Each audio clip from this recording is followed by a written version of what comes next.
Well, chat, sadly, Arizona's season might be over, but have we been reestablished at the top of college basketball? Let's talk about it.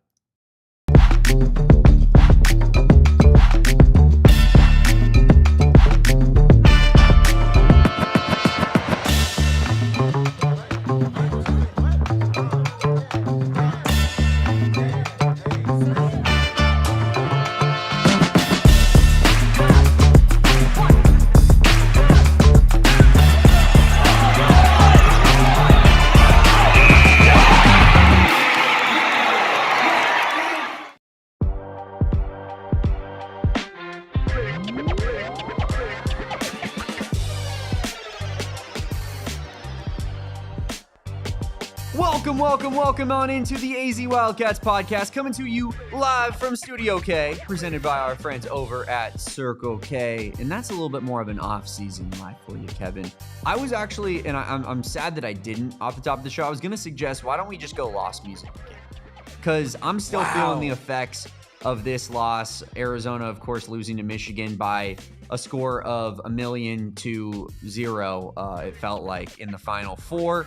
And of course, we'll be diving into just kind of our reaction after a weekend of being able to sleep on that, talking a little bit about some of our favorite targets that Arizona could have in the portal and about some recent coaching changes in the college basketball world. But before we do that, we are, of course, presented by our presenting sponsor of Branded Bills. Head on over to brandedbills.com and use promo code BBPHNX for 15% off your first order. Of course, I am your host, Damon Fairall. That's my co-host, Kevin Thomas. We are the AZ Wildcats podcast. And yes, Bill, that was a little bit of a week live. As I said, I'm experiencing a little bit of sadness in the way of feeling like my team should be playing for a national championship tonight.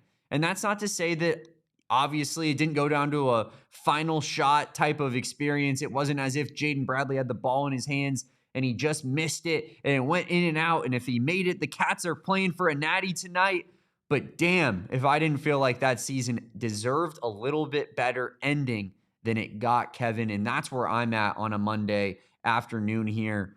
Just being like, the season that was the best season I've ever experienced as a Wildcat fan, which has been my entire life, every moment that I can remember in my waking existence, this was the pinnacle of that fandom.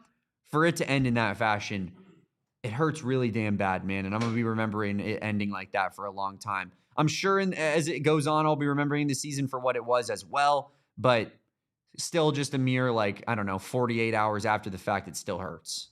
It definitely still hurts. However, I think like you said to me and like we talked about after our post game the other night, that like the game was over quite early into it. It did give you kind of a little bit of a mourning period there to kind of get out ahead of it. And I think that, look, man, like I'm in the middle there. I'm like between you and where Saul's probably at right now, which is Saul is already like gotten like a custom made, this is a lie, but he's already got the custom made trophy that says we went to the Final Four and stuff like that. And he's already moved on. He's like, this is the greatest year I've ever seen, whatever. I'm in between you and Saul where I'm like, I'm already kind of remembering the season positively. I'm like, man, this Final Four run is something I'll remember for probably the rest of my life, depending upon if Arizona does truly go get 5 in the next 10, then maybe I might forget about it. But until that happens, this is something I'll positively remember for the rest of my life. The ending, though, incredibly sour. It has not really soured the memory of the season for me as much as it has some others. However, I don't begrudge anyone for feeling that way. It was quite a sour end to a sweet season. And Damon, we're going to definitely talk about that a little bit as we talk about Arizona reestablishing itself as a powerhouse in the West. And, if they truly are sustainable after being locking up Tommy Lloyd, and how many more Final Fours can you get to? Do you think you get back to another one? We're going to talk all about that a little bit later. But we do have some breaking news to discuss off the top of this podcast, Damon. I think we all assumed that after Tommy Lloyd signed the extension, yes, the UNC job search no longer our problem. But I assumed, maybe like you and maybe some people in the chat, that this UNC job search would probably last until after the tournament, right? You'd probably see maybe a week after the tournament, UNC kind of fumble it and not have a person to get into the portal. Mike Malone is the new UNC head coach, Damon.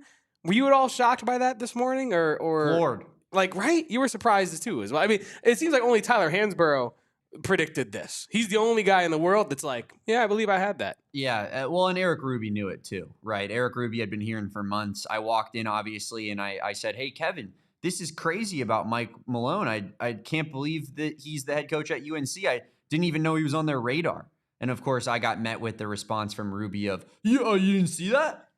Oh, yeah, you didn't notice? No, man, I didn't. I was doing other work for this company. But, yeah, it's crazy. It's super off the wall. Didn't expect that at all. But to a comment that was received off the top of the show from David S., Kevin, talking about our show title of if this team is a powerhouse program or not, and I'm saying the Arizona Wildcats, says UNC fans are talking about, come on, bro, talking about dodging a bullet with Tommy Lloyd and getting Michael Malone. Cool. Sounds good. If you want a coach that is going to have to learn in the pinnacle of the sport how to recruit, by all means, go ahead and do it. And maybe he is a good recruiter, but I'm not necessarily, if I'm a North Carolina fan, waving my pom-poms and being hyped up about one of the top programs in college basketball history going with a guy who needs to kind of learn on his feet a little bit. That's not to say that Michael Malone can't be successful, but that's to say that Tommy Lloyd is significantly more coveted in terms of college basketball coaches, because you know what he's going to bring you on the recruiting trail, and you know what kind of weight his name holds in the high school ranks, in the international ranks, and in the Team USA ranks, where he's the head coach of the U20 team, which features a ton of the highest recruits in high school and going into college. 100%. I think that, while I am pretty high on this hiring for UNC, I think it is going to work out for them with Michael Malone. I think it is a very good hire. It was not even in their first handful of options, right? Like, you had options such as Tommy Lloyd, Billy Donovan, Dusty May, TJ Otzelberger. They looked into Ben McCollum. They looked into Grant McCasland. They gave a sniff to Byington out of Vanderbilt. They gave a sniff to just about every high-level college basketball coach plus Billy Donovan, right? As we know, it's hashtag make Brad Stevens say no season, and they were trying to make Billy Donovan say no. And it felt like, to me, right, and to many people, that if Billy Donovan wanted that job, it was going to have to come after the NBA season, because he's not going to straight up abandon his side that he's worked so hard to, foster late into the game just for a college job. And that timeline did not feel like it aligned with what UNC had going, because they need to get this portal that opens tonight, and they need to get in there and get some talent or prevent their talent from entering the portal, right? And I think that with Malone, he's not one of your top 6 or 7 choices probably when you outlined this. However, for that being the case, though, I do think that's a damn good hire. To run out of your top 5 handful of choices and still land on a guy that won an NBA title within the last half decade? If I'm a UNC fan, honestly, sign me up. Because we did get turned down by the guys we really wanted. Tommy Lloyd, I already listed some other guys, but mainly like Tommy Lloyd and Dusty May. Yeah. You got turned down. Okay, fine. Who else can we go get? Oh, the guy that won the NBA title with Nikola Jokic and had one of the best offensive schemes in the NBA for so many years. Now, did he kind of get a little stale in Denver? And maybe part of that was because of his unwillingness to play some young talent like Christian Braun, I should say, and PJ Watson. Sure. That's a little bit concerning if you're going to now go coach young guys in college, flaming out of the NBA because you didn't want to play the young guys. But I think that this is a very good hire for UNC. I think it's a hire that he has UNC ties, so you check that box. His daughter plays at UNC for volleyball. He can, I think, clearly develop and clearly scheme his way. I mean, I think he's already day one of the top 3 schematics coaches in the ACC, including John Shire, obviously. And I'll let you pick which one you want for that 3rd spot. But I think that's a great hire. Miami. Yeah, it could be Jai Lucas, but I do think that this is a great hire for UNC, considering it was kind of a panic hire in so many ways, right? The portal opens tonight, I think. So like this is a panic hire that actually might work out. Do you kind of feel the same way, or are you kind of? I mean, it's thinking not, it might anytime you bring in a coach that's been successful in the pro ranks to a college program, it's not what I would quote unquote say is a bad hire. But I also, again, I think that when you're a program like UNC, you want someone a little bit more tailor made for the college game, someone that you know for a fact is going to bring it in the college game. And so that's, again, I'll say it again, this is not a prediction that Michael Malone is not going to be successful at North Carolina. I think, if the on-court stuff is going to be what is going to win out, all in all, like that's going to be his schematics is what's going to be the thing that kind of lifts the program up with him, right? And it'll sink or swim UNC. But I would prefer someone that had a little bit more recruiting chops if I was a North Carolina fan. But yeah, I mean, I think that it's North Carolina. It's hard to not be pretty good. I know that we've kind of like made fun of Hubert Davis at times. I think recently with UNC being an option for Tommy Lloyd, we were kind of like framing it as like, you got an alum legend of the program that made a national championship appearance in one of his first, 3 seasons as a head coach. Yeah. And you're firing him. Is that a place you want to go to? But that's not, no, I think we would agree that Hubert Davis did underachieve at North Carolina. I mean, he's gotten bounced in the first round 2 of the last 3 years, or I think 2 years in a row, actually, at North Carolina. So it's not like Michael Malone couldn't be an upgrade on that. And I think that when you're a program like North Carolina, even though Hubert Davis was not the best coach in the world, they still were a respectable team under Hubert Davis. So I believe that they'll be much more than a respectable team if Mike Malone coaches the way that we've seen him coach in the NBA over at that program. So yeah, I think it'll work out. But I think that's in large part because the program is tried and true, and it works out with almost everybody. Now they usually tend to go into the ranks of wanting someone that is more connected to North Carolina, Kevin, but you've explained to me that there is a little bit of a North Carolina connection with Mike Malone. Yeah, his daughter plays volleyball for them. So he has like been hanging out around Chapel Hill for I think a year or 2 now, kind of visiting his daughter. I saw someone reply to my Mike Malone tweet today with a screenshot from, I believe, Carolina Insider podcast that Damon, so famously is now the 3rd co-host of. But Inside Carolina, yeah, of course. Oh, this one's Carolina Insider. Oh. So they just flipped it. You know what I mean? But yeah. You got it all. Yeah, no, literally. Take your pick if you're a North Carolina fan. But there was like a photo of him like full head to toe UNC gear, doing the crossed arms, hella cool looking, posed up. So yeah, I think this is like as close to as UNC guy as you can get with the timeline that you had if you're UNC's administration. I think this is a guy that clearly has some sort of reverence for Chapel Hill, will have respect for what the program brings, has at least some sort of understanding to the history of the campus because his daughter goes there. So I think that this is actually quite a good hire. And especially when you consider he might look a little bit long in the tooth, but he's only 54. What is Tommy Lloyd, 53? Right? Like, and people look at Tommy Lloyd like, one of the best up-and-coming coaches in college basketball. Yeah, Tommy's 51. Right. Okay. Yeah. So early 50s. Mike Malone's in mid 50s. I saw some people saying Mike he Malone's looks 54. He looks burned out. I'm like, dude, he's got enough. Like, if this works, he has 10 years in him left yet still. And I think absolutely. And he just took a year off, so I would imagine that burnout is somewhat out the door. No, because I bet that this is a product of him wanting to get back in the coaching game. Yeah, and on the naming a podcast topic, Bill says, sweet, I'm about to start the Wildcats AZ podcast tomorrow. We'll see you there, Bill. But no, like I do think that this is actually a quite good hire for UNC, especially considering I do think he is a guy, Damon, that might be able to keep the talent on the roster. I believe Dixon just entered the portal, so that is one guy out of there. But if he's able to retain Vasar, Bogovac, Dylan Mingo, and Maximo Adams, who are both top 30 recruits, you have a pretty good roster there.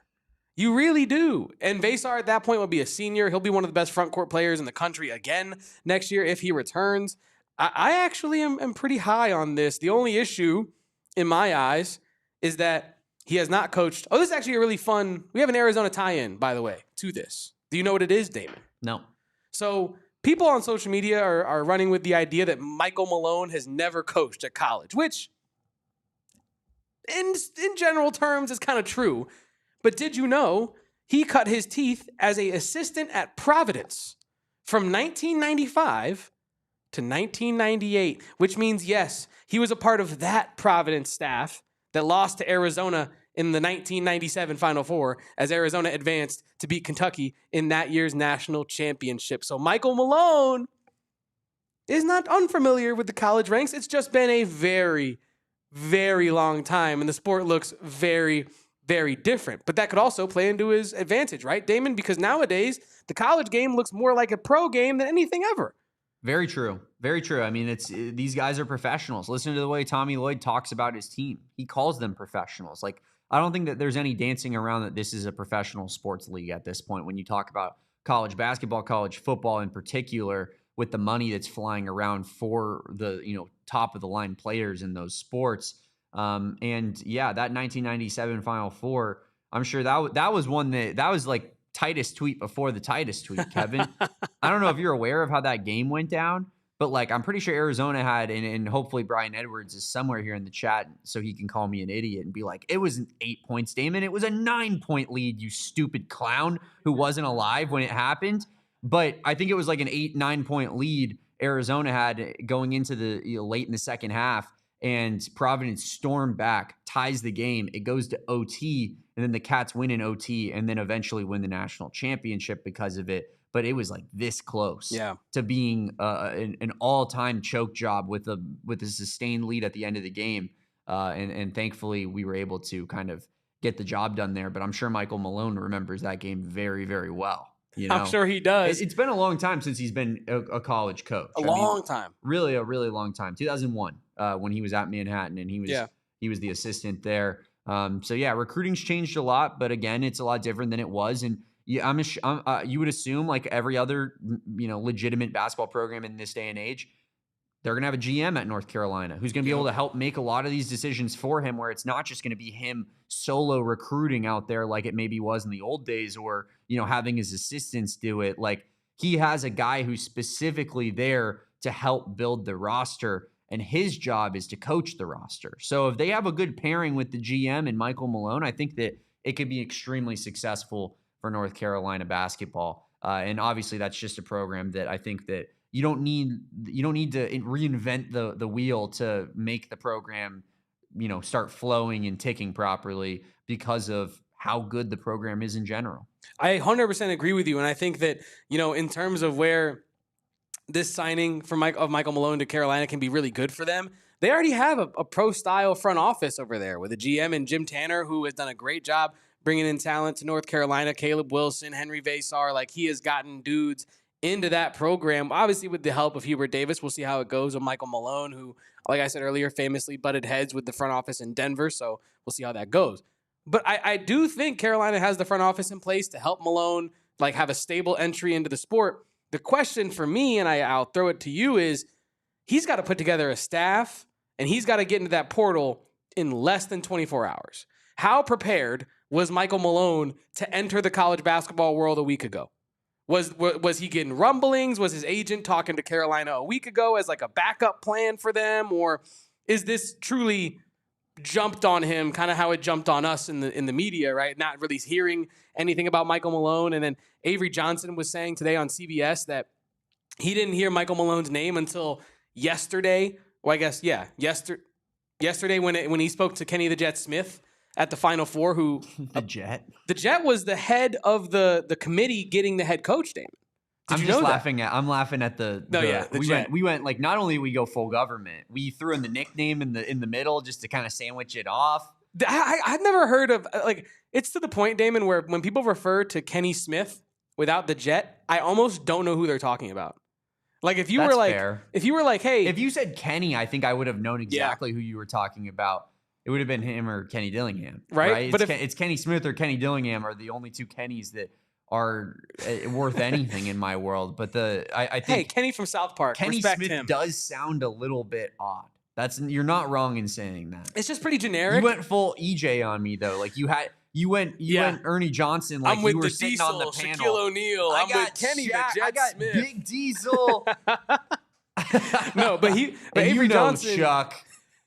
Chuck, Charles Barkley, and then Chuck starts saying something about women in San Antonio, and they go to break. But either way, Avery Johnson was saying he didn't hear Michael Malone's name brought up until he spoke to Kenny the Jet Smith, who, pretty much told him as he outlined it, like, yeah, Tommy's not coming.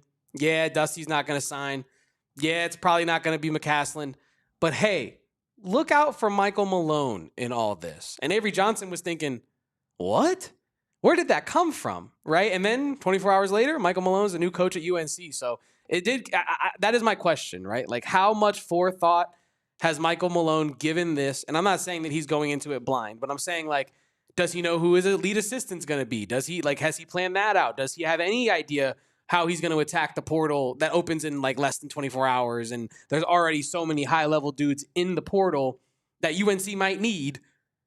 I want to know what his plan is for that and how that all unfolded. I would love for his intro presser to be right now so that after our show I could watch it and be like, oh, this is how it happened. But that's probably not going to be the case. But Damon, do you worry at all if you were a UNC fan that he wouldn't be able to put together a staff and get in the portal quick enough?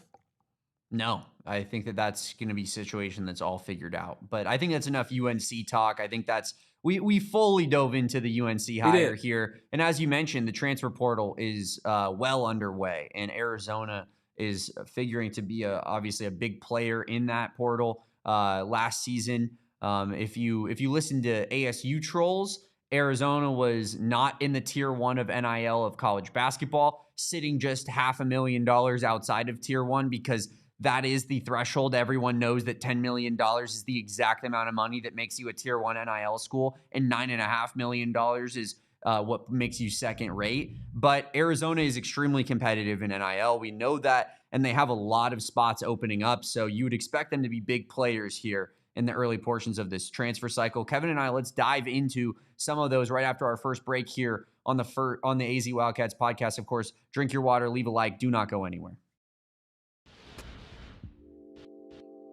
First and foremost, I got to tell you all about the husband and wife law team, because if you've been involved in a serious accident involving serious injury or wrongful death, I hope you were doing your research, because the lawyers you choose can dictate the success of your case. You want a lawyer like the husband and wife law team that have specialists on deck. Their team brings hundreds of years of combined courtroom experience, multiple certified specialists, and personal injury and wrongful death. Less than just 1% of all lawyers certified by the Arizona State Bar fit that criteria. So you have the best of the best working on your behalf. The practice is 100% dedicated to injury and wrongful death. So they're not really splitting their brain doing a bunch of other stuff. They're focused on what you need them for most. From day to day, when it opened, the focus has been helping people during their most challenging times. So if you've had a serious injury, call the husband and wife law team first at 602-783-8841 or visit the website in our show notes below and let them know PHNX sent you over. Shout out the husband and wife law team, the only place to go to if you're dealing with something as serious as that. But of course, the only place to go fill up on gas is with our friends over at Circle K, because they're trying to find a way to save you money in the Big 26 when gas prices have gotten out of control. We can all see it, and obviously we're all feeling it in our wallets as well. That's why the Inner Circle Rewards membership program that is free and so easy to sign up for is your one-stop shop for saving money when it comes to gas deals, when it comes to meal deals, snack deals, beverage deals, you name it. The Inner Circle Rewards members are racking up the rewards. Kevin, join that free Inner Circle Rewards program today by downloading the free Circle K app. You just got to plug in an email and then and choose a password. You will save 25 cents off per gallon on your first 5 fill-ups at the gas tank. And then every time you fill up after that, you'll save 3 cents off per gallon until you hit premium status like me and Kevin, and you'll save 5 cents off per gallon every single time you fill up at the tank. And over the course of a year, guys, that adds up to some real serious cash. So hit up our friends at Circle K, sign up for that free Inner Circle Rewards membership program today. Terms and conditions apply at participating locations. Visit CircleK.com for details. Welcome on back to the AZ Wildcats podcast. Salute everybody in the chat. Leave a like if you have not done so already. Tell a friend to tell a friend about the AZ Wildcats podcast, because now that the season's over, we got to do our job about pushing this show. People ain't just going to tune in to watch a Final Four run and hear, white dude and guy with dreads talk about it. No. We got to spread the word. So tell a friend to tell a friend. Leave a like. Become a Supporters Club member. If you have not done so already, you get exclusive content from us, PHNX. You get a whole slew of custom emojis in the chat as well. And yeah, that is the Supporters Club badge of honor that you get to rock. And you also get one free super chat every month. So if you already super chat, might as well become a Supporters Club member for the cost of your super chat. But that is my spiel for now. I also want to shout out everyone in the Die Hard Discord that is chopping it up with me and Damon every day about Arizona athletics. Now, a part of that discussion recently has been, Damon, Kevin, who do you think Arizona should go after in the transfer portal? Now, I do plan on starting my deep dives into all these dudes this week, right? So this is by no means an exhaustive list, considering the, full list of guys in the portal is not even complete yet. There's probably been 300 guys that have entered the portal in the last 25 minutes since this podcast started, Damon. Yeah. But we do have a pretty solid list here in the rundown that I've given us of about, I think, 20 dudes that are currently in the portal that might fit the Arizona Wildcats. Damon, I'm gonna chest pass the ball back to you. Okay. Take us away in this transfer opens target list that I have in the rundown. Who do you want to talk about first that you think might be really interesting if Arizona were able to get their hands on that player? I think that the name that everybody has been talking about, and it seems as though maybe it's a foregone conclusion as to his arrival in Tucson, would be Jackson Shellstad. And I think that that's the best place to start this thing off. Arizona obviously in need of a point guard. Is that point guard position the position that you want to bank on somebody learning on the job, right? And that's not to say that, it can't be done. Look at Braden Burries this year. He wasn't the finished product through 5 games, right? He struggled a little bit and then immediately turned it on and was probably the best player on this team from, the start of conference play to the end of the season here. So, I think that, it can be done, but most people would probably prefer a point guard that has some level of experience, some history playing college basketball. And obviously that guy's not on the roster right now, right? Because Evan Nelson's graduating, Jaden Bradley's graduating, and Conrad Martinez is in North Carolina playing at High Point. So you need probably multiple point guards when you're really factoring this together. You probably need a backup point guard as well. So I think that Jackson Shellstad fits the criteria. He's a guy who started for 3 years at Oregon. He got hurt this past year.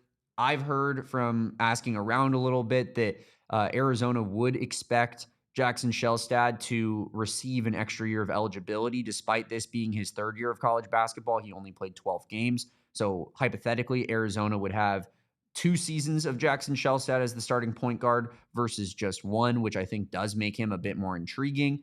And I think that he is someone that Arizona feels like they can compete with for financially, which I think that there has been some rumors that potential other options maybe have priced themselves out of Arizona's pocketbooks a little bit when you're talking about that point guard position in particular. So we'll see here on Jackson Shellstad. But is that a name, Kevin, that would fire you up as an Arizona fan, getting him in the door and making him the starting point guard for next season? As we've already discussed like a couple weeks ago during this tournament run on the pod, like if, without having looked at every guard in the transfer portal, of the guys that are rumored to be interested in Arizona and of the guys that are rumored to get mutual interest from that program, I do think Jackson Shellstad would be my pick, especially if we can confirm that he would get that 2nd year of eligibility. Because I think that is what really separates Shellstad from Isaiah Johnson and Zoom Jallo, where they have so much eligibility left that you almost have to go with that direction because they could develop into anything. Their ceiling is yet to be determined, right? And in a way, Shellstad's ceiling is visible. I'm not going to try to put a cap on what he can be, but at least we kind of know already an idea of what he could be as a point guard. But if he gets that 2nd year, and theoretically a 2nd year under Tommy Lloyd has done wonders for a lot of guys, yes. Right? I mean, Caleb Love, Jaden Bradley, not Benedict. You know what I mean? But like, there's multiple players that Tommy Lloyd has helped, not only in year 1, but especially in year 2. I think Jackson Shellstad would be my pick if I got to handpick a guard. I think he's so steady. I think he is a veteran, being a 3-year starter at Oregon under Dana Altman. It's not like he was getting coached by some bum. He has an idea of how to find. I know, but we all have our prime, Damon. We all have our prime. Yeah, and the clock is ticking. Altman ball. The clock is ticking. But Altman ball had its day, and he has a lot of experience to give out to players. And I do think Jackson Shellstad brings wisdom into the program. Not to mention, in my eyes, yes, Arizona did great being led by 3 young players. We can get caught up on the freshman word all we want, but they're just 3 young players with a ton of experience. Koa Peat, Burries, and Kharchenkov. Damn, I want to play the Kharchenkov, but it doesn't feel kosher anymore. Because he can call Kharchenkov whatever he gets to do whatever he wants now. I'm just going to delete it. I'm just going to delete it out the thing now. It's gone. No offense to my guy, and I'm sure Alec, my friend Alec is in here watching, and he is Ivan Kharchenkov stan. If you're paying attention on Twitter, what it's not No. rocket science. It's you can not. find that It's out not. real easy. I just thought it was funny. That was at Bond Sports Cards it on just struck Twitter. me I'm as giving him funny. some free clout. The guy has had some good tweets recently. He really has. He really has. Shout out. He's joining in on the Burnerverse a little bit more. But Ivan Kharchenkov played like absolute dog crap in that game. He was pretty terrible. It was one of his worst games the entire season. And so yeah, I think that's fair. That's Mr. Absolute to you. It's awesome. But yeah, I think that when you pair, that's what I was getting at. When you bring in a guy like Caleb Holt, right? Do you really want to pair him with a bunch of other young, talented guys? Sure, potentially. But I think in the modern era of college basketball, the most successful teams, I think this Arizona team this past year is a bit of an outlier there. The most successful teams are kind of veteran-led teams that are supplanted by elite youth. And I think that Arizona is going to look a lot more like that next year than it did this past year, where it's freshman-led and, you're supplanted by veterans like Jaden Bradley, ADO, and Tobe Awaka.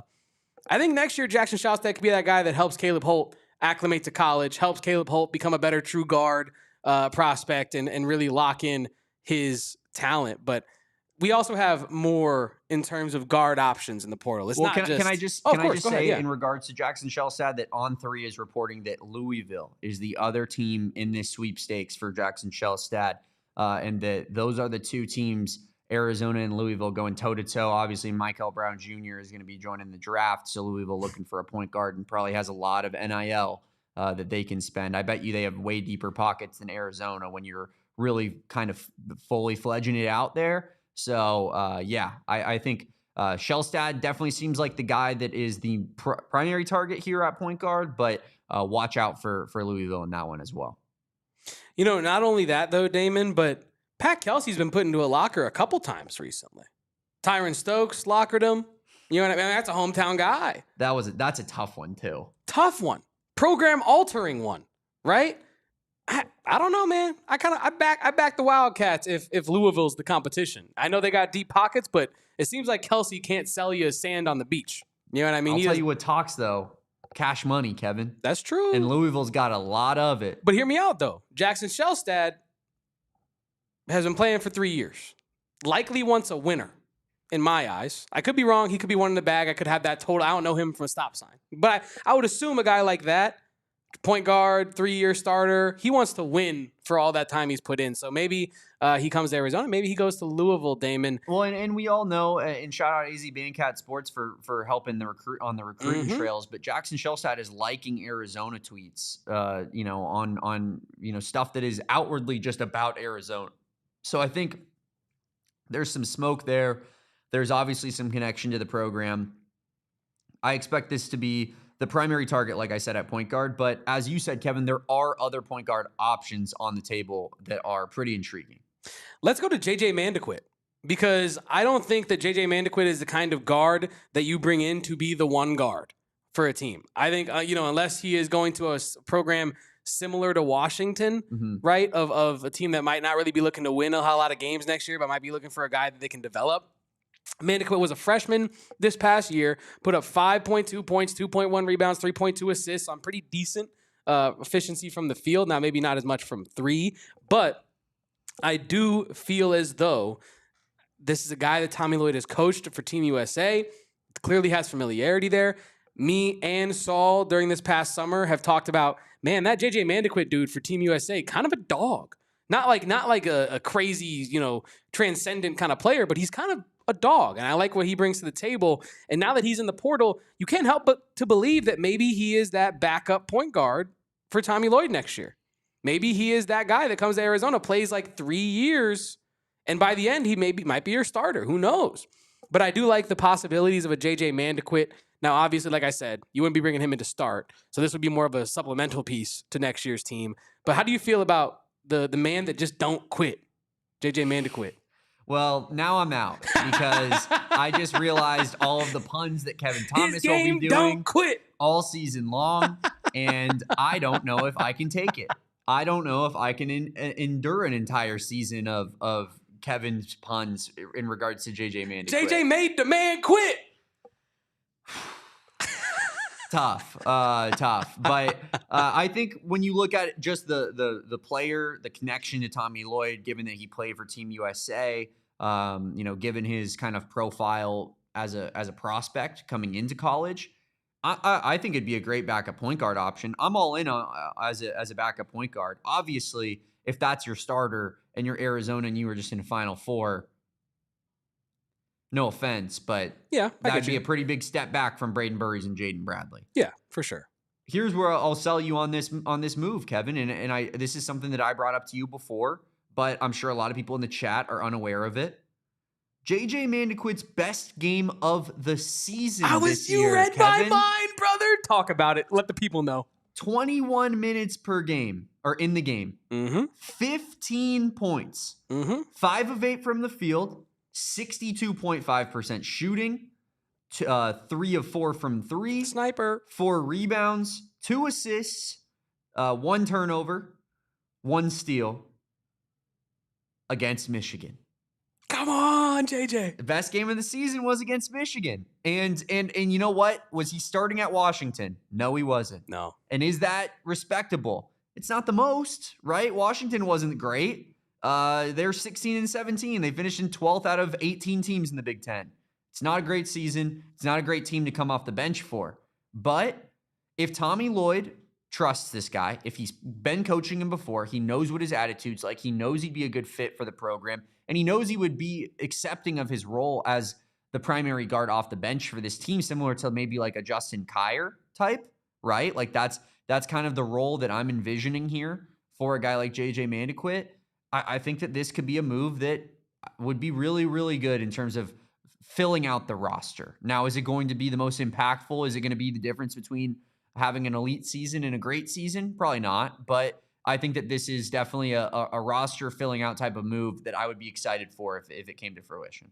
Now, a guy that did start last year for Washington, Damon, and honestly, I would not be opposed to maybe a package deal for maybe a JJ Mandequit and a Zoom Diallo, who last year, the 6'4" sophomore, played for Washington. And honestly, he has a very interesting game. This is a guy that I believe had Arizona in his top 3 before he committed to Washington. No, Damon? Yes. Zoom Diallo was very much considering Arizona. And Tommy Lloyd was all in on his recruitment, it felt like, for a period of time.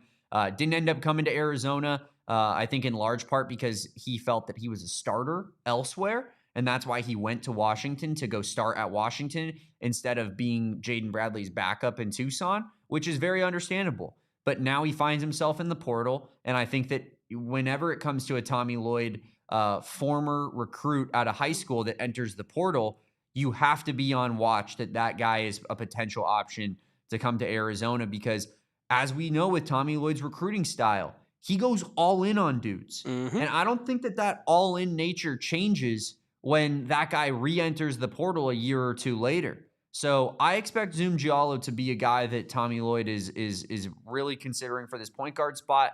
Like we said, and like Joe says here in the chat, Jackson Shellstad figures to be the primary target, figures to be the name to watch if you had to pick one here, for Arizona at point guard. But I do think that Zoom Diallo is right there on the short list of the next 2-3 guys that you would expect to be an option as well. And definitely one that I would be open to. And listen, if I'm being fully honest with you here, Kevin, and I didn't say this in my evaluation of Jackson Shellstad, and like you said, we'll dive way more into the nitty gritty of their game. Kevin's going to watch, I'm sure, every highlight of these guys that's ever existed. I'll definitely lock in a little bit more as well and try to, see some tape of Jackson Shellstad. So I'm speaking from more of a place of authority, but I don't think Jackson Shellstad is the defender that Jaden Bradley is. I think that he's a pretty like-for-like comparison on an offensive standpoint. Not to say that their games are Spider-Man meme, but 15-5 is a Jaden Bradley-esque season, right? That's very much what Jaden Bradley was giving you this year. But I don't think Jackson Shellstad is necessarily a great defender. I think a guy like Zoom Diallo would probably bring it a little bit more on that other side of the basketball. And so I might be a little bit more intrigued by him, to be honest with you. But I not that it matters what my opinion is. Now, there is another guard that I want to throw your direction, Damon, and we're going to dive into more transfer targets later in this week. I think I just kind of wanted to get a little bit of an amuse-bouche, a little bit of an appetizer for this transfer topic because we have front court, wings, all that different stuff to talk about as the offseason continues to go on. But yeah, definitely guards, I think, is going to be one of the more marquee transfer guys this year. But last guy that I want to bring up in terms of guards, for right now at least, Isaiah Johnson. A lot of Arizona Wildcat fans want to see him in red and white next year, right? Do you think Isaiah Johnson, D-Wade's godson, is Tucson bound, or would you rather have some of the other guards we discussed? So here's where Arizona's connection helps. Isaiah Johnson is clutch sports. It's not the most shocking thing in the world, considering that, as you just said, Kevin, he is Dwayne Wade's godson. So there is connection to LeBron James, the LeBron James crew, Rich Paul, Maverick Carter, all of the above, right? So I think that because of that, you always expect that to be, something that a connection could get made there. Braden Burries, Koa Peat, clutch clients. Arizona has a great relationship with the clutch. We all know Bryce James is on the team. So I think that you have a shot with a guy like this because of that. I do think Isaiah Johnson is going to get outpriced of what Arizona is able to afford. It seems like Isaiah Johnson is going to end up and wind up at one of these elite programs, one of these elite college basketball teams. So Arizona is going to be at the forefront of that list, right? Because of the clutch connections, because of the need at point guard, because of the money and purse that Arizona has available to them this offseason. It makes a lot of sense.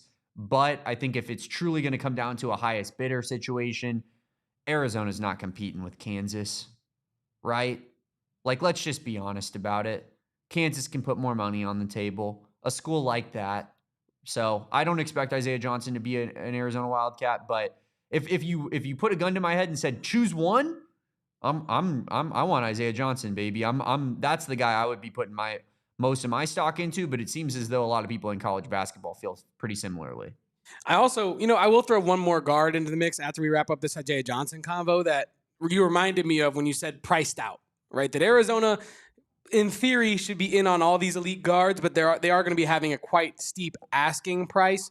And in terms of Isaiah Johnson, he kind of falls under that umbrella that I was discussing earlier, where yes, you might be able to combine two immensely talented players next year in Isaiah Johnson and Caleb Holt, but what is their fit together going to be? How is one going to help the other? Or are you just kind of playing 2K My GM mode, which is fine because in college, sometimes that works, right? Sometimes just putting together talented guys works. But I do, Michigan. And this is not necessarily, Michigan. And this is not necessarily like combating what you said, because I think we agree on a lot of the Isaiah Johnson stuff. But that's just been something in my head this whole time. We're talking about transfers is like, we got to be intentional about who we pair Caleb Holt with, because his game has the chance to carry this team deep into the tournament if you pair him with guys that can help support him and make him look stronger than maybe he is as a freshman at the college level. And I think while Isaiah Johnson is great offensively, what does he bring defensively? Yeah. While he's great as a scorer, what does he bring as a facilitator? Because Arizona's going to have guys that can score on next year's roster. Caleb Holt, I think if Ivan Kharchenkov comes back, his offensive game is going to be expanded. I like to believe that if Dwayne Aristode returns to Arizona, he might actually have a bit of a dribble next year. Maybe. But you get my point. Like, I think we are going to pray. But I do think that there's going to be scoring on next year's team. And I'm not sure that Isaiah Johnson is the best, basketball fit. It'd be a huge marquee signing, but I'm not sure it's the fit that Arizona needs next year. And I do want to disclaimer my previous statement. Like I do every time we talk about Isaiah Johnson. If Arizona were to get him, I'm not upset. I don't think he's bad. I have questions about the fit next to Caleb Holt that I don't have for like a Jackson Shalstead, for example. I think that's entirely fair. Isaiah Johnson is way more the offensive engine of your team than these other point guards that we're talking about. Then Zoom, then Shelstad, because he's a scoring point guard, which, I think you need, like you said, to have the right fit around him, right? Like Steph Curry isn't as good if the Warriors system isn't catered around Steph Curry. Like that dude is not a facilitating point guard. That's not to say he can't pass, but his role is to be the offensive engine of his team, which you don't often see out of a point guard. So I think that it is a little bit unique in that regard. And that's why I said I like Zoom, because I think that he brings the facilitation with defense and the size on that end that, I think would lead you to believe that he can guard up a little bit. Whereas I don't know if Shellstad has that ability to guard up. I think that he could be taken advantage of a little bit in some mismatches. I think Isaiah Johnson absolutely can be taken advantage of in some mismatches, but I think he's a better offensive player than Shellstad to counteract that. But these are all great options. I mean, don't get me wrong. If you end up with any of the three of those guys as your starting point guard next year, I think we would be doing backflips, being like, that's about as good as you possibly could have hoped for going into this next season. So we're splitting hairs here. We're evaluating these guys who our screen just froze. Let us know if your screen froze on your end as well. Would love to know that because it froze on our end. But Kevin and I are going to finish up talking about some of these transfer portal targets and maybe some big men / power forwards that Arizona could be targeting right on the other side of our second break here on the AZ Wildcats podcast. Of course, subscribe to the channel if you haven't done so already. Like this video and stay hydrated, folks.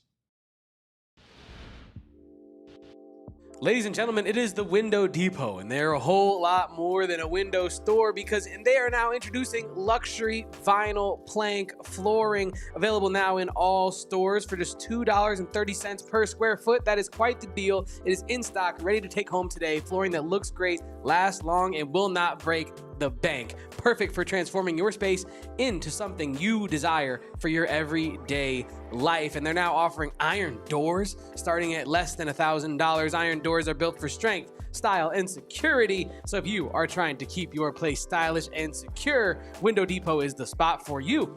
But if you're just working on like a nice little home renovation project like vanities built for beauty and practicality, or skylights or cabinets, countertops, the Window Depot is for you. Best price, biggest inventory from windows and doors to cabinets and countertops. Browse and order directly online at thewindowdepot.com with real-time access to in-stock products at your nearest location. Get what you need when you need it. Let's talk about our friends at Gila River Resorts and Casinos, the only place to staycation if you're looking for a way to get out of maybe a little bit of a too hot spring. The spring technically just started. It already feels like the damn summer, right? And you know what is nice and cool and air conditioned, Kevin? A casino. Gila River Resorts and Casinos has 4 of them. Lone Butte, V Kiva, Santan Mountain, and of course my favorite, Wild Horse Pass. And now until the end of April, they got their Vegas residency where they are bringing the Vegas vibes to the Valley and helping everybody kind of just relax a little bit, right? Because we all know how much we need that in this day and age with everything that's going on. Get that relaxation in at the Vegas residency with elevated experiences brought to you by our friends at Gila River Resorts and Casinos. Get that Vegas feel right in your backyard and without those cons of Vegas like the Vegas prices, Vegas smells, and all of the above. We love our friends at Gila River Resorts and Casinos for having this opportunity and this oasis in the desert. Of course, at their 4 locations. Check it out for yourself. You bring you, we bring the Vegas, only at Gila River Resorts and Casinos. Visit playathgila.com for the full calendar of events. Welcome on back. My shirt looks so bright. Welcome on back to the AZ Wildcats podcast, where we are discussing transfer portal targets. And Damon, we thought of another one in terms of the guard position during our break. Would you like to let us in on that little secret? Another guy that, as I said, in regards to Tommy Lloyd and his staff, kind of, I think, circling back to targets that they've had previously, targets that they, recruited very heavily out of high school. Treydan Thomas Jr. out of LSU, who started his career at UNLV. He's a Vegas kid. He ended up, choosing UNLV over Arizona, who was in his, I think, top 4, top 5 as he was getting down to the wire. In his recruitment process. Jack Murphy listed as his leading recruiter on 24/7 out of high school and was like kind of a borderline, really high 4-star type of guy, like, pushing on a 5-star, but not quite at that level. Averaged 16 points per game and 6 assists last year at LSU, Kevin. Another point guard target, I guess, that, has a relationship with this staff. And I think, should bear some noting potentially if maybe, say, a Shellstad falls through. I think this is a good fall-through option. Dog, 6.5 assists? Who are you passing to on LSU basketball? Dude, ass. They were ass this year. Get what I'm saying? The ghost of Pete Maravich. So when we talk Ben about Simmons, Shaq. So when we talk about like guys that we think could help with next year's roster, and not just in like an offensive scoring style, but also like in terms of fit with how they play basketball and the way that they make their teammates better, Dayton, or I don't even know, DT Jr., as we're going to call him until I figure out how to say his first name correctly. He, I think, is one of those dudes, for me, up there with like a Shalstead in terms of targets for this season. Because it's going to be a fourth-year player, right? Fourth-year starter as well. Now, he only played half of last year's games at LSU, but 6.5 assists is nothing to shake a stick at, especially when it's a jump up from his past couple years at UNLV, where his freshman year, he averaged 5.1 assists, sophomore year, 4.7. So you're looking at 5 assists a game as like a floor probably for him. But again, he's not passing to Caleb Holt on UNLV. He's not passing to potentially like a Mo Krivas, please, at LSU. But I do think next year that could be a guy that you see average like 11 points, but like 7 assists for an Arizona team that just has an offensive system that he is just a huge gear in. And I think that is kind of, as Jesse D in the chat said, like, and I said earlier, Arizona needs a facilitator. Arizona needs a pass first, defend second kind of guard that can help a guy like Caleb Holt acclimate to college. So you immediately need a little bit of a veteran presence. Doesn't have to be a senior, but at least like a sophomore or better would be great, right? And I think a guy that is willing to pass. DT is that, right? 6.5 assists, 15 points, 2.7 rebounds. I really like what he brings to the table potentially for Arizona. Yeah, I think that's definitely another point guard option here. And like we said, we are going to be done with talking point guards now, I think, after that one, and moving on to a little bit more on the big man side of things. And Kevin, one big man, probably perhaps the cream of the crop of this transfer class thus far, is one Flory Badunga.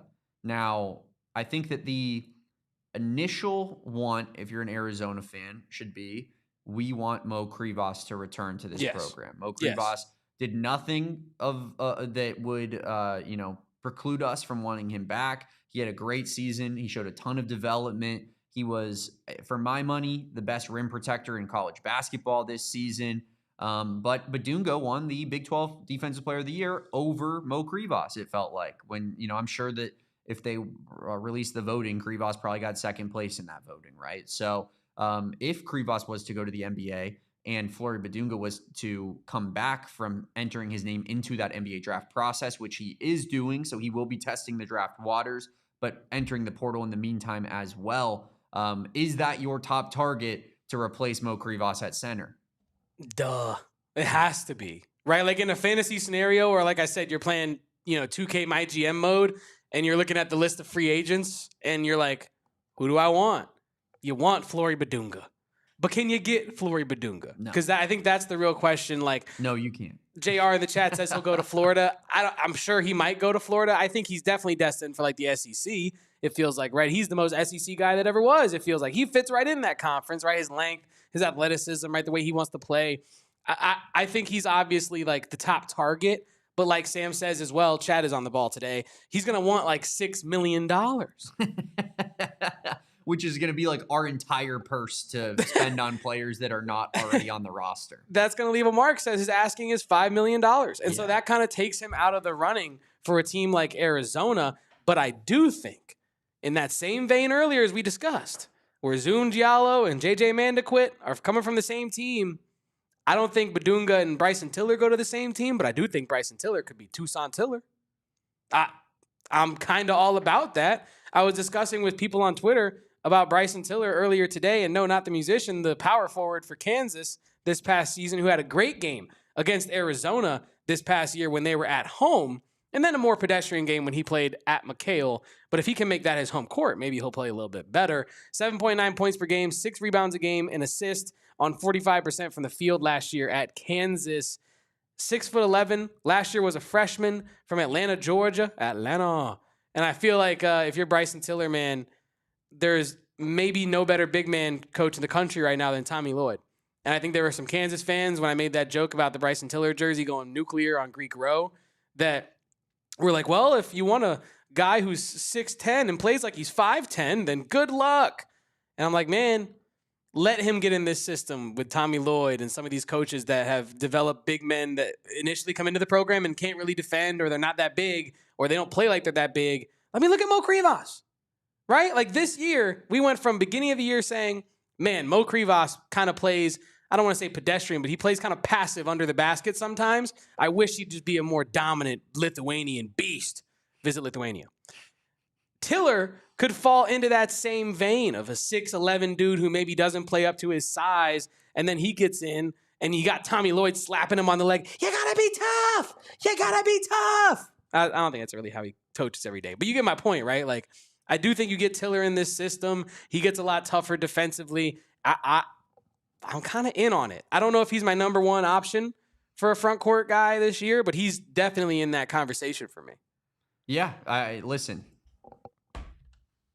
All in, Kevin. I'm all in on Bryson Tiller. And again, like, I think that, you're not going to find Koa Peat in the portal, but this is a guy that I think, at least hopefully not. He's showcased a lot of talent in his time at Kansas, in his time before Kansas. That's how you end up at a school like Kansas. He has the measurables for a power forward, a starting power forward for a really, really good college basketball team. And yeah, maybe he isn't your, quintessential, rebounder from the power forward spot. But I think that Arizona has proven that they can supplement rebounding numbers in other ways from other positions with, their guards being extra physical and their guards getting involved in the rebounding matchup. And if Krivas comes back, that feels like a guy who can, really control the boards in large part on his own. Maybe, it's a little bit of a step back from having Tobe Awaka as his sidekick in that scenario where they're always fresh. It's always a dominant rebounder, at least one of them out there on the court at all times. But I do think that Bryson Tiller would be a guy that, fits well on this roster, could have a jump in production based off of his profile. And I don't really see much better options out there at the power forward spot for this team. And I know that, he's 26.9% from three on only 1.5 attempts. But it's not like he's incapable of stepping out and hitting the three. Drilling him against Arizona. 100%. I mean, let me pull up his game log and we'll go back to when he played the Cats for the first time and unfortunately got a win. He was 2 for 5 from three. I mean, that was the only time wow, Damon. That was the only time all season he had more than 1 3 in a game, outside of when he did it against UNC in the second game of the season. So maybe he's not the space, floor spacer that we think. However, clearly the bones of a shot are there, maybe on a little bit lower attempts, better, looks, right? But yeah, and also look at the jump that Flory Badunga made from last year to this year. Now, obviously they're a bit different builds, a bit different play styles, you know what I mean? But I'm really interested in like the high pedigree Kansas big from year 1 to year 2. Right, I'm really interested in Bryson Tiller. Regardless of where he goes, I think he's going to be a stud at the college level. Let's see how that goes. And Damon and I are going to continue to break down like more front court candidates for this team. We have tons of transfer content coming your way all off season long. Damon, I did want to say one other thing in terms of bigs / wings. Lawan Booty Ball Watts is in the portal. I'm not necessarily interested, but like, I'm interested in where he goes, if that makes sense. Yeah, I mean, I guess. I'm not necessarily interested in him coming to Arizona, but like him leaving Texas, that's more so what I'm getting at. I don't think Texas Tech fans were too, displeased by his announcement to enter into the portal. No. And that's not to say that he was like a bad player for them, but I just don't think, I think he's a frustrating player and a very one-dimensional player. And it was a guy that, I think that when we were looking in off-season content, I messaged you this on Twitter, Kevin. Like I was right about some of the transfers, like a Lawan Watts being like, seriously, we're taking the dude who went to Washington State and we're saying that's going to be the reason that Texas Tech goes over the top this season. That's what's going to make and supplement Christian Anderson and JT Toppin, the best duo in college basketball, is going after a guy who averaged like 13 at Washington State in the West Coast Conference. I'm good on that. I don't think that that's all that impressive. And I think that the season played out in that regard. Now, on the other side of the coin, sometimes you say things about a guy like Yaxel Lenenberg, who came from UAB and who maybe was the number 1 player in the portal. And you're like, why is that the case? That's ridiculous. Why is a UAB guy number 1 in the portal? That's a bunch of hooey. What? Who could ever rank that? And to that, I say no further comment at this time. If I speak, I will be in trouble. Absolutely. But yeah, Lawan Watts, not that interested. And I don't think Texas Tech fans are too upset that he's out the door. 100%. Now, Damon, to wrap up today's show. I want to mention Miles Bird real quick. Oh, dude. Okay. I'm glad you do. This is the Kharchenkov replacement. I'm glad you want to mention Miles Bird because I put him in the rundown for a reason. And then I looked at him and I was like, I don't know if people are going to want to talk about him because we have so many wings. And when you bring up wings, they're like, oh, let's just bring back Kharchenkov, Holmes, and all this. We're set. Aristode. We don't need it. Bring back Lewis and we're set. But what about KJ? What about bringing in Miles respectfully instead of KJ? Respectfully to KJ Lewis. Miles Bird, Defensive Player of the Year in his conference, Damon. Tell me where I'm getting wrong here. I'll be honest. Now that you mentioned it, if Yvonne goes out the door, I do want KJ back. Yeah.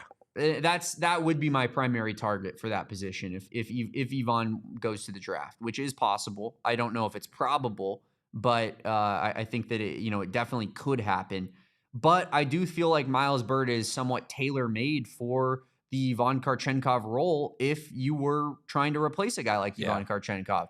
He's someone it's on the West Coast, so you would assume that there's at least some tie to him, right? And Arizona has recruited from San Diego State before in Kashad Johnson in recent years. And he's the Mountain West Defensive Player of the Year, as you said, Kevin. He was, and that's coming from a wing, which is really, really hard to do. If you're the Defensive Player of the Year in your conference and you're playing a guard or a wing spot, I think that shows your level defensively. It shows just how impactful you are because, as we talked about with Badunga and Krivas, the two best rim protectors maybe in the country.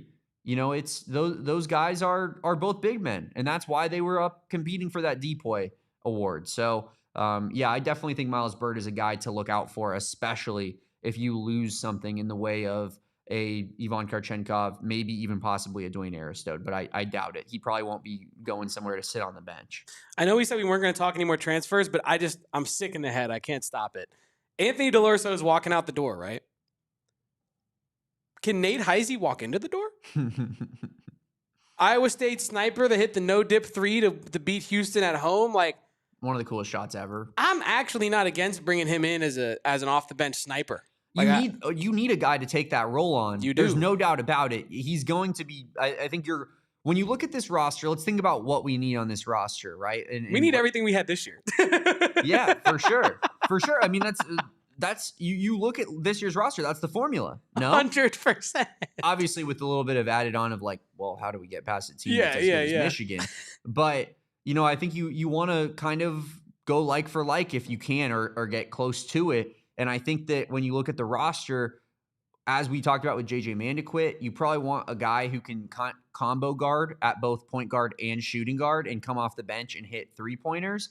But I don't think that role is necessarily pigeonholed to a point guard or a combo guard. You could also get a wing who's like Anthony DeLorso and, have him play shooting guard small forward and have him do a similar type of situation. If Yvonne comes back, Yvonne can get some minutes at the power forward spot at times when maybe say, hypothetically you get a Bryson Tiller. Tiller goes to the bench. Yvonne bumps to power forward. Cam Holmes comes in at small forward. You know what I mean? Like, so there's options here on this team, but you definitely need a shooting type of role and a player to fill that DeLorso role. And as far as we're concerned, I don't think there's anyone in the portal right now better than a Nate Heisey at filling that sharpshooter specific role. I mean, the guy just got done playing for Iowa State in the Big 12. Like, it's not like he's coming from one of the best three-point shooting teams in the country, and he's the second best three-point shooter on the team. Yeah, I was going to send a shot at Central Michigan, and then I was like, man, nah, I can't do that. I mean, they were ass this year, so I think that's fair.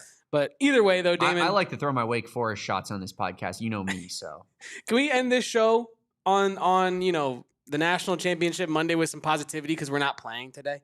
And I want to end it with positivity because a lot of Arizona Wildcat fans are still mourning this season and the season that was. But we do have some positive things to discuss, right? Obviously, it feels like, Arizona has set itself up with the foundation of 5 seasons under Tommy Lloyd, who you've now locked up until 2031. I feel like that establishes you as the West Coast powerhouse right now. It looked like that, and we all believed that for so many years at this point. But 25 years without a Final Four we're bringing not a lot of evidence to the argument. And I think now you have 4 Sweet 16s in 5 seasons, 1 Final Four. You have another 5-star top 3 recruit coming in next year.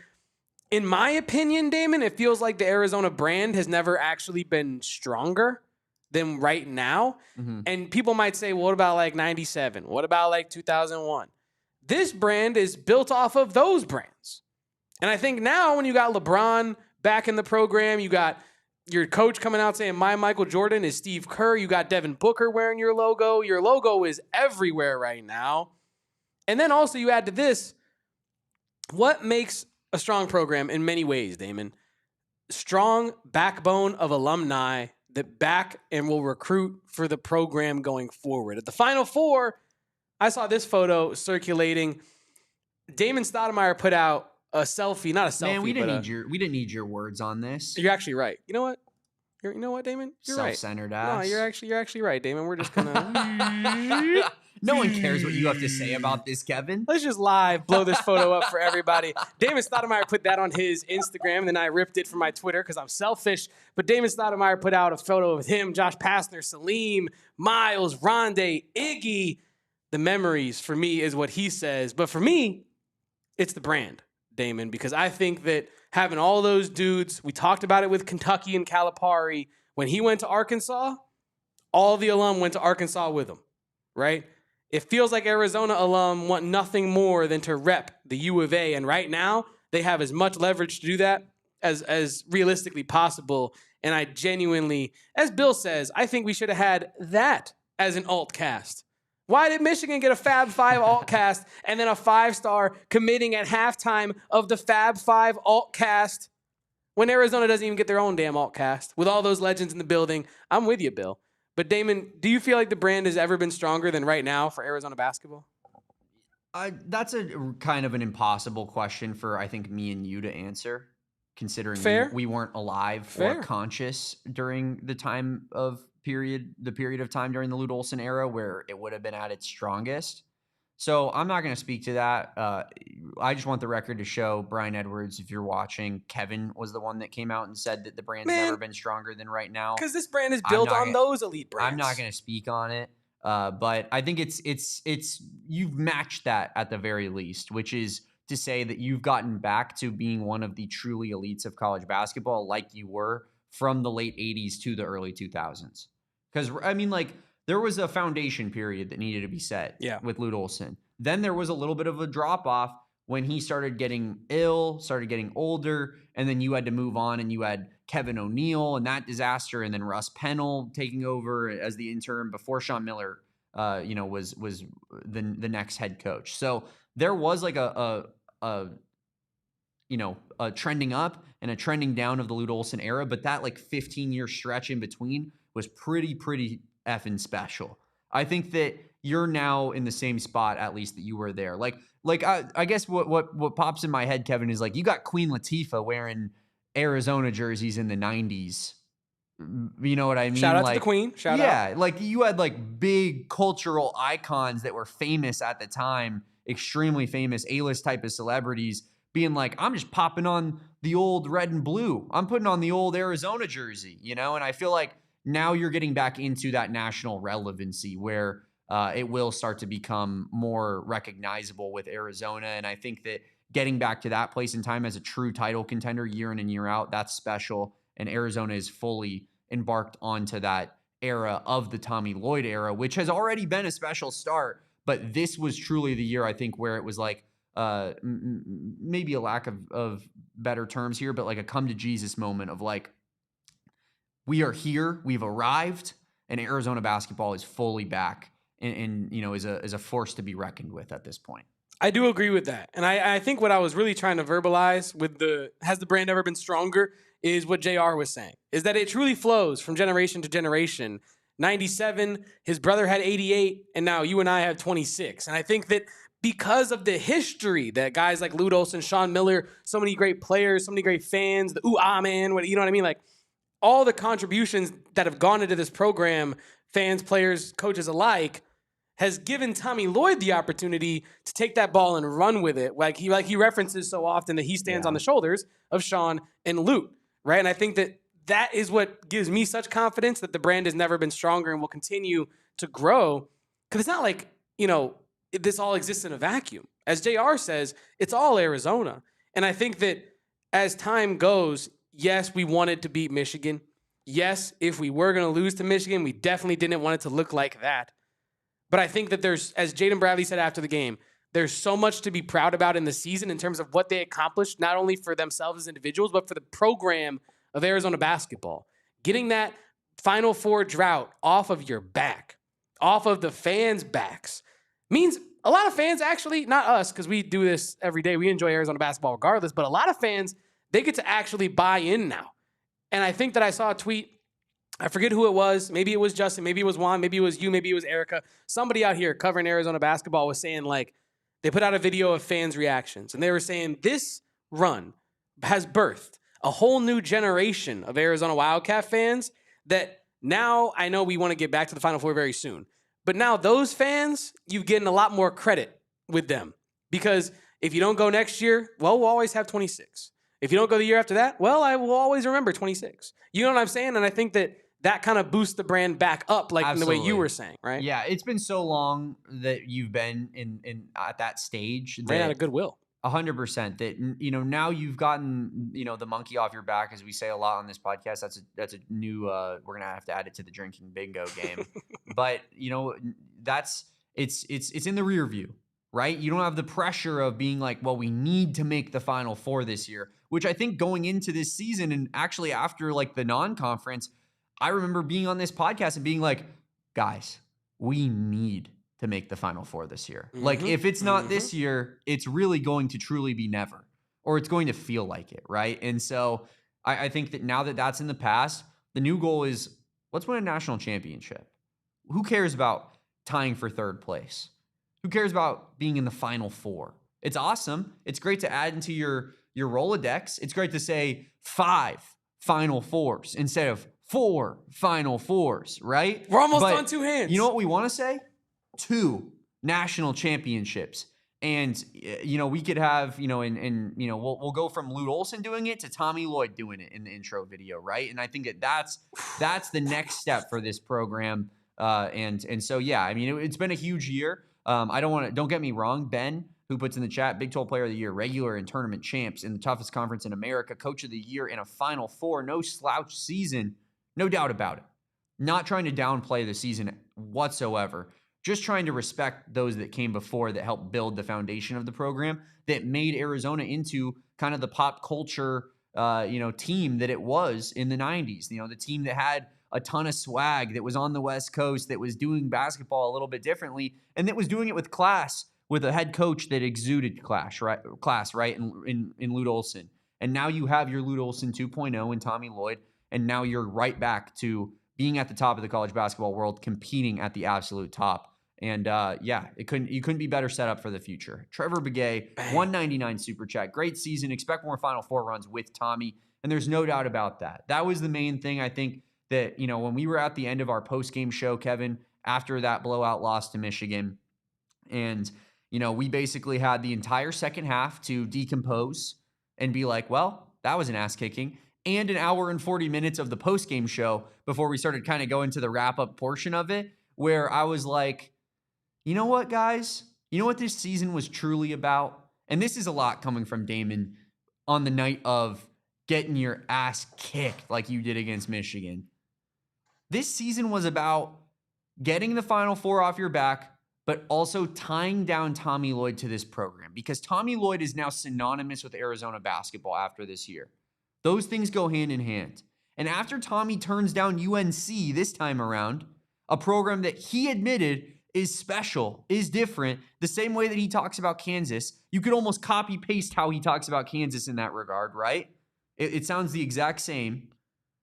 And say he chose to stay in Tucson. He chose to lock in with what we had building here at Arizona. And I think that's going to be the long-term thing here now. I think he almost locked himself into being the Arizona head coach for a very, very long time at this point. And that's a huge W if you're an Arizona Wildcat fan, because it means relevancy for the foreseeable future to come with no end in sight. Braden Burries What is Tommy Lloyd? He's a dog, honestly. He's a dog, honestly, and he's a Wildcat, honestly. And Damon, like I like what you said about that because locking up Tommy Lloyd is most of the reason why you're able to say that Arizona's been reestablished. If you're looking for a new coach, it's resetting it at point one. Yeah. Travis Clones in the chat, known friend of the program, also says, "Hi friends, I'd say that Arizona's regular season did what it takes if you're looking to be defined as a powerhouse and get reestablished in that same ilk. The Final Four run was just a cherry Salt Bay on top. That was affirmation of that fact." And yeah, I do agree that what Arizona accomplished from an accolades, respect standpoint in the Big 12 this season does reestablish yourself in certain terms. Getting to that Final Four, like you said, really cemented it, though, that this team was real. Now, obviously not real enough, but this team was real to get to the Final Four, break that drought, be that special Arizona team. Damon, last thing for today's pod. More positivity. But back to the gridiron, because Treydan Stukes is what am I saying? It's been so long. Treydan Stukes is back in the news. He is, taking visits with the Eagles, the Falcons, the Panthers. A source tells Ian Rappaport he has already visited with the Cowboys, Cardinals, and Titans, as well as the Rams. Any thoughts on this, Damon? I know that we're getting back in our football bag here, but I feel like I love to see that Treydan Stukes is becoming a bit more of a commodity in this draft cycle than maybe I would have given credit for coming into the draft cycle. I would say that Treydan Stukes seems to be the fastest riser of the people that Arizona, the Arizona prospects that are on draft radars, whether that's, Genesis Smith, and we'll extend that out to Dalton Johnson as well. But it feels like Treydan Stukes has built a lot of momentum in this whole draft process. And I'm seeing, before that tweet from Rappaport, who is one of my mortal enemies, I may add, the fact that you blindsided me by putting that face on my podcast it makes me sick, Kevin. But as he does it again. No, we're just going to do the same. We're just going to fix it, brother. Hey, whoa, blind report here from nobody. But I think that I've seen a lot of NFL fan bases kind of like, going out of their way to be like, bring me this guy. You know how many times I've seen the interception that Shane Diefenbach unfortunately had to record? His magnum opus, dude. Dude, it really is. And it was as if what was the FaceTime? That's what Ayrton says when someone has a hand in your face and you hit the shot on them. A little bit of FaceTime. It was the football version of FaceTime to an ASU fan. But I see people post that interception all the time. Eagles fans, Niners fans being like, invest a little bit into the Treydan Stukes sweepstakes. And I think for good reason. He's a really, really damn good football player with great measurables. He just has a bit of an injury-prone issue. So if I'm in the mid rounds and I need a cornerback and I need a guy who can play nickel corner in particular, he's a really good tackler as well. I think Treydan Stukes is a great option for whatever team is going to get him. And it does feel like he's a rising prospect, which typically leads to a pretty good NFL career when it's all said and done. So shout out Treydan Stukes. I actually had one thing for you, Kevin, that I wanted to round out this podcast with. It's a little bit of Diamond Sports update because now that basketball season is over, this is what we have. We have softball, and to a lesser extent, we have baseball, which we don't have to talk too much about. But softball has kind of been cooking, Kevin. Yeah. Ever since they lost to ASU in a 5-inning game on, March 20th, they won 8 games in a row. That streak unfortunately ended this morning, when they played Iowa State. Shout out Travis Clones, who got the last win of the series against Arizona. And Arizona ends up winning on the road in Ames 2-1 there. But the team overall is 14th in the country. They're 29-9 overall. They're 11-4 in conference, which I believe is good for second place behind just Texas Tech, who is, when Arizona played them, the number 2 team in the country. So great season for Arizona softball. A lot to be excited about on the softball side of things. And hopefully we're looking at a little bit of a postseason run here for the program that, is obviously, always at the top of the softball world when it comes to college softball, but definitely, has a little bit of ebbs and flows recently, especially in the Caitlin Lowe era. Would be good to see Caitlin Lowe get some postseason success here and hopefully be able to, use that as a domino effect for the rest of the season. Now, baseball, 10-20. I think maybe 10-21 now. We don't gotta check. We don't gotta. And do that. lost to ASU in the series this weekend, which, 10-21 now overall, 3-9 in conference. And ASU fans, I mean, what a weekend for them, right? You get to sit down, you get to watch Arizona lose in the tournament as you do every year because you're the saddest fan base in existence in the history of sports that can't actually cash any of your own checks that you write. You have to watch other fan bases do it for you constantly because Big Bro is on the national stage and you're watching on your couch. But they did beat us in baseball in a 3-game series, 2-1. So I guess that's tangible on-field stuff that's happening that is fair to brag about. So if any ASU fan is bragging about beating us in baseball, fair play. You know what? I'll shake it up with you and I'll say, I think you guys forgot baseball existed for the last 10 years. I hadn't seen really any baseball tweets. I'm wondering where all the baseball tweets were for this huge, nationally renowned program because you've been MIA every time that your bullpen has sucked for the last, 10 years or during the entire Willie Bloomquist era. But now they're all here. They all care about baseball all of a sudden. You can tell by the way that they hound our Arizona baseball account every time that they beat us in any sport, really. Even gymnastics, they'll treat it like it's a Super Bowl. I don't know if you saw that. Craziest thing I think I've ever seen in my entire life. I did see that, unfortunately. Acting like any single one of them was watching because they weren't. But, they won in baseball. Our baseball season is a disaster. And I got really nothing else much to say on it. Feels like this was a team that was going to have a downturn after the last 2 years and the lineups that you had in particular, the offense that you had these last 2 years. You lost all those good players and for the most part, but not a great job by Chip Hale developing and supplementing this roster with transfer players and whatnot, because this team is just, it's not good. It's not good. And we will continue to update you on the Diamond Sports and everything, I guess, including a preview of the triathlon team, as Carl Schroeder is requesting here in the chat as well. We do have a super chat from one Bill Guns in the chat who says, Damon, it's live from Studio K. There we go, Bill. I hope that found you well. It found me well. That was awesome, man. Could not have drawn it up better myself, and I could not have drawn up a better podcast from all of you in the chat today. It has been wonderful participation from everybody in the chat. If you want to go that extra mile, like this video, subscribe to PHNX Sports, and if you really, really, really want to be on our good side, become a Supporters Club member to get that extra content, as well as exclusive emojis and one free super chat per month. Those super chats you guys put in today, Trevor and Bill, could have been free. Well, Bill's actually, he already is a member, so he gets one per month. But Trevor, yours could have been free if you became a member and you celebrate your 1 month, 2 months, 3 months, 4 months, 5 months, 6 months, 7 months, 8 months, going on, and the next day, and the next day. But yeah, become a Supporters Club member, like this stream, support our channel by subscribing. Damon, let's get to Tuesday.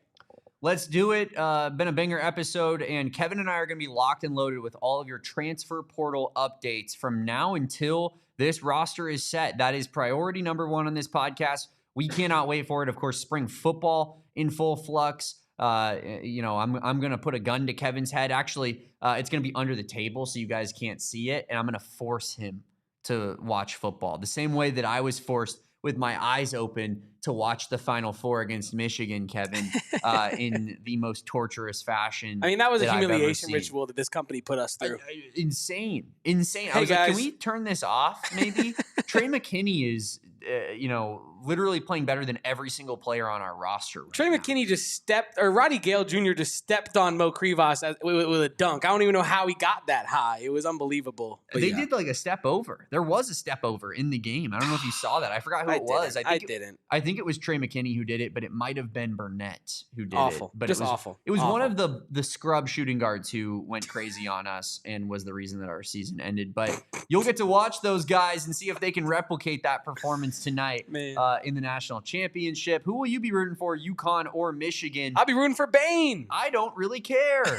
Bane Actually, I had so much time to, I think, with our group therapy session in the post game and with how bad that ass kicking was to get over Michigan being the reason that we lost that game, where I don't really care. Michigan fans are jackasses, and I don't really understand what their deal is. Most of them have a horrible reading comprehension issue, I've noticed, Kevin. And I think that has to do with something that has to do with none of them actually attending Michigan. Like, most of them are going to Oakland, like Trey Townsend, and Central Michigan, like our friend Noah Wolbricht. Or Western. Noah ran into a guy Michigan. from Western Michigan that was like up the chips. Like, that's their thing or whatever, like Noah's thing.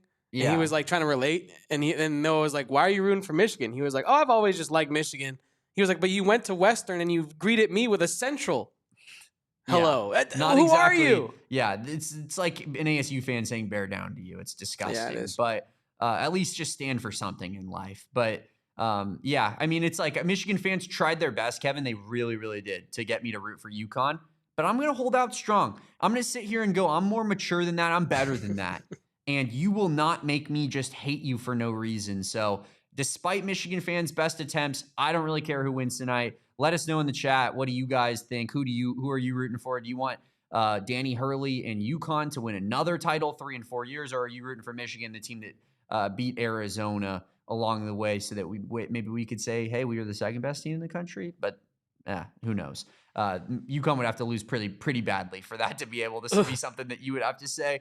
But we'll be watching it. We'll be tuning in. We'll be updating you with anything transfer portal from now until the end of the cycle. Can't wait for it. Follow my guy Kevin at Kevo Posts. Follow me at Damon Dog. And follow us at PHNX_Wildcats on all social media. Also, want to shout out my guy Carl Schroeder, who I know I told you this off air, Kevin. I don't know if I ever did this in the show.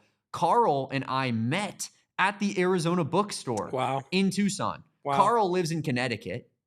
So I assume he's not rooting for UConn because he probably hears it all way too much. But I was just sitting there with my girlfriend looking at some hats. And all of a sudden, who's that walks up behind me? Carl Schroeder, who goes, Damon? And I go, I assume you watch the show? And he goes, yeah, it's me, Carl. And I go, well, if it isn't Carl Schroeder, one of the staples of this chat, we appreciate Carl for his continued support. Appreciate everybody for watching this show. Been a banger episode. Can't wait for more coverage of the transfer portal. Like I said, follow me at Damon Dog. Follow him at Kevo Post. Follow us at PHNX_Wildcats, and we will see you tomorrow at 2 p.m. Until then, peace out. Bear down. And go Cats. Let's go get an elite transfer guard and move on from that Michigan game. We all silly like the mayor.